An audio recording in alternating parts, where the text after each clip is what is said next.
এই যে উঠে পড়েছেন, যান চটপট মুখ হাত ধুয়ে আসুন। Breakfast ready. কটা বাজে? হ্যাঁ, কটা বাজে? 8:30। জলদি জলদি, চা ঠান্ডা হয়ে যাবে। আর ভালো কথা, ওই ক্যাবিনেটের মধ্যে নতুন টুথব্রাশ রাখা আছে, নিয়ে নেবে না?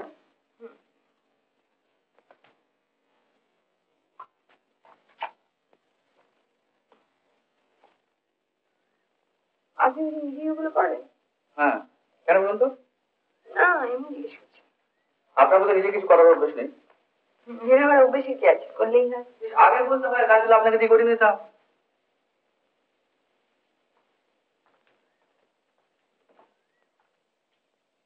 লোকটা ভালোই মনে হচ্ছে।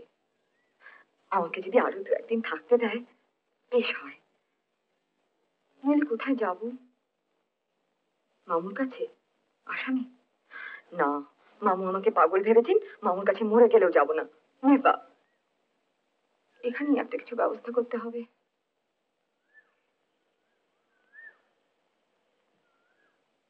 যদি কালকের মতো চা খেয়েই বলে চলে যাবে, যে করেই হোক আটকাতেই হবে। 10টি 1000 টাকা হড়কানো চলবে না। আসো। আপনি বসুন, আমি যাচ্ছি।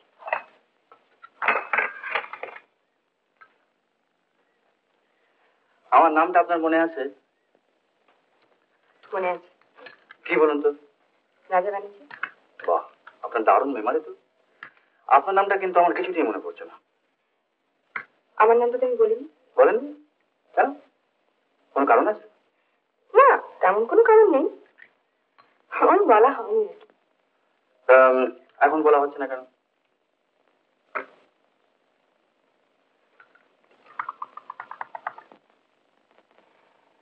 আমার নাম শিপ্রা সরকার।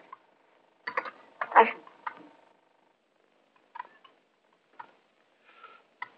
নমস্কারটা বললাম না, কেমন লেট হয়ে গেছে অনেক। আপনি কি করেন? খবরের কাগজে রিপোর্টার। আচ্ছা, তাহলে তো আপনার নিশ্চয়ই অনেক লোকের সঙ্গে জানাশোনা আছে। আচ্ছা, আপনি আমাকে একটা চাকরি জোগাড় করে দেবেন? চাকরি? আমি সিনিয়র কলেজ পর্যন্ত পড়েছি, আর তাছাড়া আমি এখন সব রকম কাজকর্ম করতে পারবো। আপনি আমাকে ওই সাধারণ যে কোনো একটা চাকরি যদি জোগাড় করে দেন। আচ্ছা, দেখি আমি চেষ্টা করে দেখবো। আর ওই একটা কথা, আপনার খুব যদি অসুবিধা না হয়, আপনার ঘরে আর 2-1 দিন অন্তত, মানে শুধু রাত্রিটুকু, দিনের বেলাটা আমি অন্য জায়গায় কাটিয়ে দেবো। আমার ওই বন্ধুর খোঁজটা না পাওয়া পর্যন্ত না। ঠিক আছে ঠিক আছে, আমিও আপনাকে এটা সাজেস্ট করতে যাচ্ছিলাম, কিন্তু পাচ্ছে আপনি অন্যভাবে নেন, সেই জন্যই বলিনি এই আর কি। Thank you.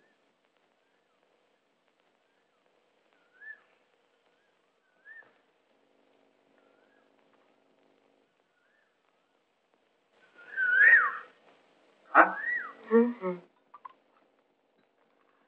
আচ্ছা, আপনি কি কাবুলে জন্মেছিলেন? না তো, কেন? না, মানে ওই কাবুলিদের একটা অভ্যেস বেশ রপ্ত করেছেন তো, তাই জিজ্ঞেস করছিলাম আর কি। কি বেশ? এই এক পোশাকে দিনের পর দিন থাকা। ও, তা কি করবো বলুন, আমি তো আর অন্য কিছু সঙ্গে আনি। দোকানে তো কিনতেও পাওয়া যায়। পাওয়া যায়, কিন্তু। নো কিন্তু, please let me help you. চাকরি পেলে আপনি শোধ দিয়ে দেবেন, আর চাকরি পেতে গেলে তো আপনার এ পোশাক চলবে না। কিন্তু আবার বলে কিন্তু, ফিনিশ ইউর টি ফার্স্ট, মার্কেটে যাই চলুন, তারপর আর সারাদিন আপনাকে নিয়ে কলকাতা শহর ঘুরে বেড়াবো। আমি আগে কলকাতা দেখেছি বাবার সঙ্গে। হ্যাঁ, সে দেখে অনেক তফাৎ। তাতে তো রাজা বাণিজ্যের টাচ ছিল না, এ দেখবেন একবার অন্য জিনিস। আপনি আগে থেকে এত বলছেন, কিন্তু ডিসঅ্যাপয়েন্টেড হতে হবে না তো। পরীক্ষা প্রার্থনীয়, বিফলে মূল্য করো। আগে ব্রজরাখালের মাইন এটা। ব্রজরাখালের মাইনে? এটি সরকারি অফিস পেয়েছ? হ্যাঁ ছোকরা, লিখে দিলাম কেলার পাতে, আর আমি তোমাকে ঘর ঘর ঘর ঘর করে টাকা ঢেলে দিই। তেমন কাজ করলে বিদু সরকার আর বাবুদের ধর্মের জমিদারি রাখতে পারতো না। কে ব্রজরাখাল, কি পারে সে? আগে বাবুদের ছেলেদের পড়ান। আচ্ছা, সে পরে দেখা যাবে। বাবু? কি বাবু? ওসব খাজনা মকুটকু হবে না মরলের পর। তোমাদের ধান হোক চাই নাই হোক, তহবিলে খাজনা জমা পড়া চাই। তবে তুমি দাঁড়িয়ে রইলে হচ্ছে না, যা যা।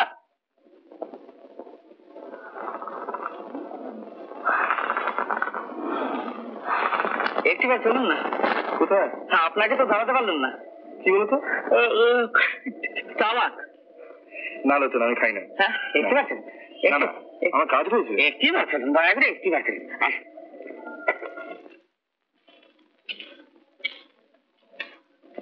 আসুন, আসুন না।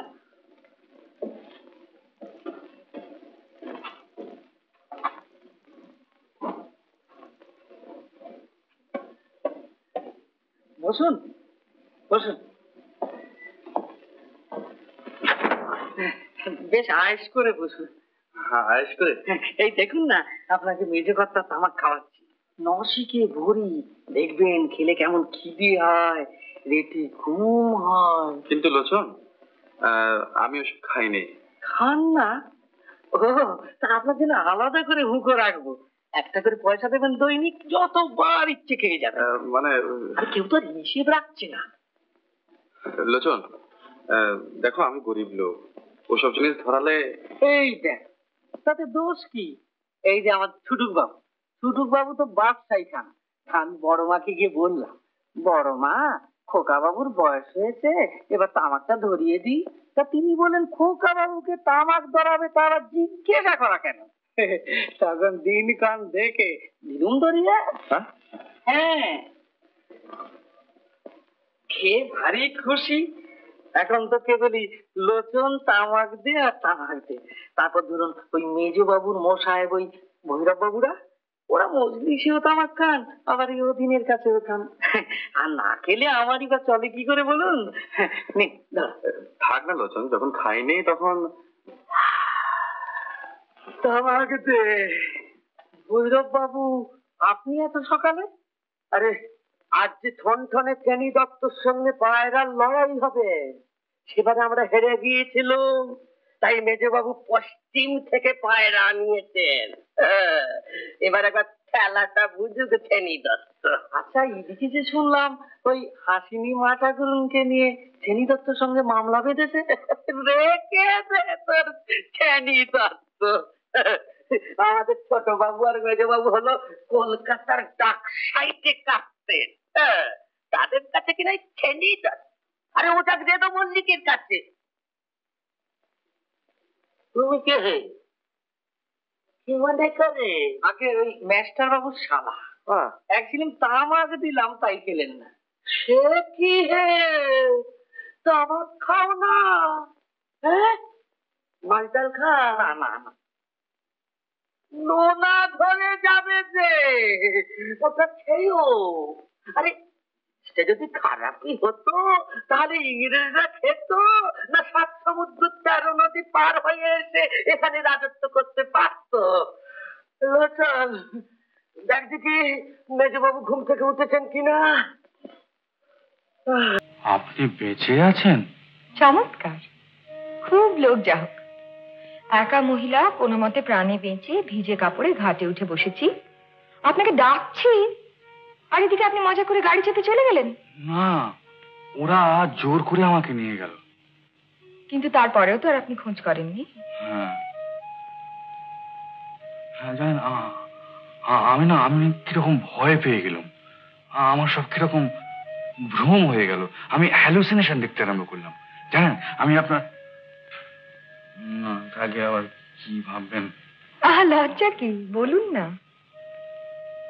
বলবো? জানেন, আমি সর্বক্ষণ আপনার প্রেত মূর্তি দেখে বেড়াতাম।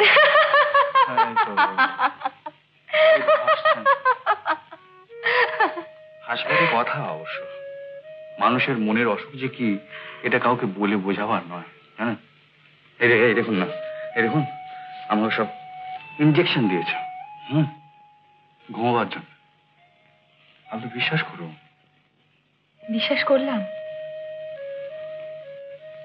আপনি আমায় ক্ষমা করবেন। হ্যাঁ, আপনার কাছে আমি 2 দফা অপরাধ করেছি। প্রথম, নিজেকে প্রবীর বলে মিথ্যে পরিচয় দিয়ে এই গোলমালটি বাঁধিয়েছি, আর দ্বিতীয়, এখানে আপনার খোঁজ করতে না আসা। আর কোথায় বা আপনার খোঁজ করবো বলুন? আপনার বাড়ি তো আমি চিনি না। কিন্তু আপনিও তো আমার খোঁজ করতে পারতেন। গিয়েছিলাম তো। কবে? এই তো আজই বিকেলে। বাইরে থেকে শুনলাম আপনি বেরিয়ে গেছেন, তাই না এখানে এসে অপেক্ষা করছে? হ্যাঁ, আমি গেছিলাম একটু নিবারণের কাছে, ও বাড়ি থেকে পালাবার একটু বুদ্ধি নিতে। কিন্তু ও তো আমার কোনো কথাই বিশ্বাস করতে চায় না। আর ওর একটা ধারণা হয়েছে যে আমি আপনার প্রেমে পড়েছি। কথাটা কিন্তু আংশিক সত্য। প্রেম না হোক, মোহ। আপনার সঙ্গে প্রথম দেখা হতে আপনি বললেন কথা আছে। সেই কথার মোহে নিজেকে প্রবীর সাজিয়ে কি মানসিক যন্ত্রণায় ভোগ করেছি বলুন তো। প্রথমে ধরুন কাঁদছি, তারপর রমাদেবী, মিসেস মজুমদার, ফাগুয়া, ঘনশ্যাম, ডাক্তার তো আছেই, এক গাদা ঘুমের ওষুধ, ইঞ্জেকশন। এবার কিন্তু আমার সত্যি খারাপ লাগছে শান্তনু বাবু। আমার জন্য আপনাকে এতটা কষ্ট সহ্য করতে হবে ভাবিনি। আমি সবকিছু সহ্য করছি আপনাকে ভালোবেসেছি বলে। এসব আপনি কি বলছেন? আপনি রাগ করবেন না, এর মধ্যে কোনো কামনা নেই, আছে সমবেদনা। আপনাকে দেখা হতে মনে হয়েছে আপনার অনেক দুঃখ, আপনি কাউকে সেটা বলে হালকা হতে চান। ইচ্ছে করলে আমাকে বলতে পারেন, হয়তো আমি আপনাকে সাহায্য করতে পারি। আর আপনাকে সাহায্য করতে পারলে নিজেরও ভালো লাগবে। মল্লিকা, সংকোচ করো না, বলো বলো মল্লিকা। বলবো, ঠিক এই মুহূর্তটার জন্য আমি অপেক্ষা করছিলাম, কিন্তু অনেক সময় নেবে। পরে বলবো, কেমন? পরে? কবে, কখন, কোথায়? মানে তুমি যদি বলো তাহলে আমি এখনই এখান থেকে তোমার সঙ্গে চলে যেতে পারি। বলো। তার দরকার নেই, আমি নিজেই সময় করে তোমার কাছে যাব। ততদিন শুধু তুমি ওই বাড়িতে প্রবীর সেজে থেকো, কেউ যেন ধরতে না পারে। সেও তার এক শাস্তি। ও কিছু নয়, একটু মদ টদ খেয়ে মাতাল হয়ে পড়ে থেকো। কিন্তু আমি যে ওসব খাই না। তবে গায়ে ছিটিয়ে রেখো।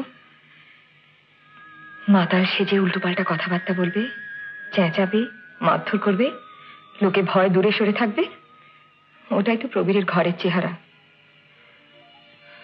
আর বাইরেটা ভারী মিষ্টি। সে কথা আরেকদিন বলবো, আজ যাও। ও বাড়িতে গেস্ট এসেছে, ভীষণ গোলমাল। প্রবীরের বাবার 2 পিস্তত ভাই, মেজু কাকা আর ছোট কাকা এসেছেন, সঙ্গে মেজু কাকার 2 ছেলে। ছোট যে খোকন সরকার, সে ভারী দুর্দান্ত। ওকে প্রবীর একদিন গুলি ছুঁড়ে ভয় দেখিয়েছিল। হ্যাঁ, আমি শুনেছি মিসেস মজুমদারের কাছে।